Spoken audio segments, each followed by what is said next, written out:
सोचिए, एक अंधेरा थिएटर, चारों तरफ खाली सीटें और सामने एक पर्दा जो सिर्फ फिल्में नहीं बल्कि सालों से दबे एक खौफनाक राज को भी दिखाता है। आज हम सिनेमा कट की उन्हीं दीवारों के पीछे छिपी सच्चाई को सामने लाएंगे। ये सिर्फ लाइनें नहीं हैं, बल्कि उस खामोश थिएटर में भटकती एक आत्मा की कहानी है जो अपने अधूरे इंसाफ का इंतजार कर रही थी। चलिए इस कहानी के पन्ने पलटते हैं। तो कहानी की शुरुआत होती है एक सिनेमा हॉल से, जिसके अंधेरे में सिर्फ डर नहीं बल्कि एक ऐसी साजिश छिपी थी जिसका सच किसी के भी होश उड़ा सकता है। तो सीन कुछ ऐसा है, जगह है आगरा और थिएटर का नाम है सिनेमा कट। हमारी इन्वेस्टिगेटर हैं दिशा, जो एक पैरानॉर्मल एक्सपर्ट हैं और वहां हो रही अजीबोगरीब घटनाओं की जड़ तक जाने आई हैं। और इस थिएटर का मालिक कौन है? चंद्र प्रकाश मिश्रा, एक पुराना गैंगस्टर जो अब एक पावरफुल विधायक बन चुका है।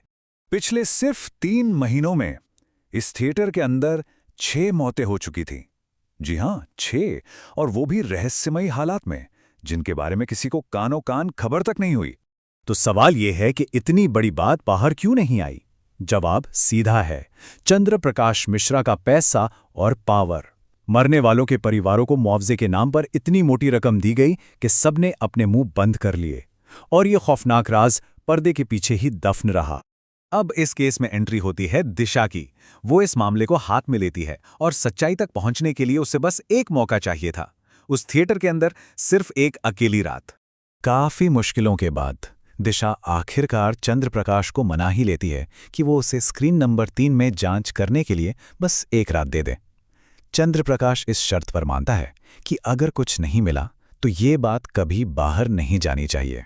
थिएटर का जो बूढ़ा केयरटेकर था रतन, वो दिशा को चाबियां देते हुए बस एक बात कहता है, और उसकी कांपती हुई आवाज उस अनहोनी का साफ साफ इशारा थी जिसका सामना दिशा करने वाली थी।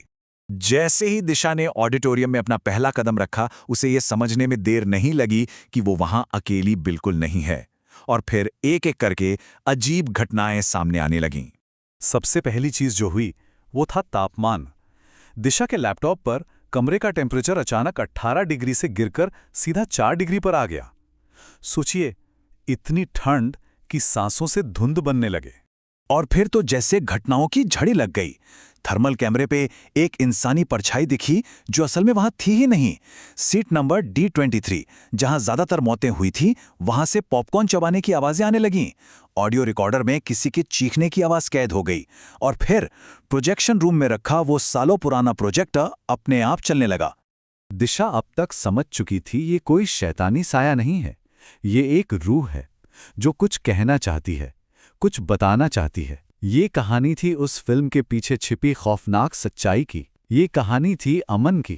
प्रोजेक्टर की रीलें खुद ब खुद चल रही थीं, और पर्दे पर जो दिख रहा था वो कोई फिल्म नहीं बल्कि एक भयानक अतीत का मंजर था। तारीख थी 21 मार्च 2011, और ये फुटेज अमन नाम के एक प्रोजेक्शनिस्ट की हत्या की थी। पर्दे पर एक जवान चंद्र प्रकाश अमन से बहस कर रहा था।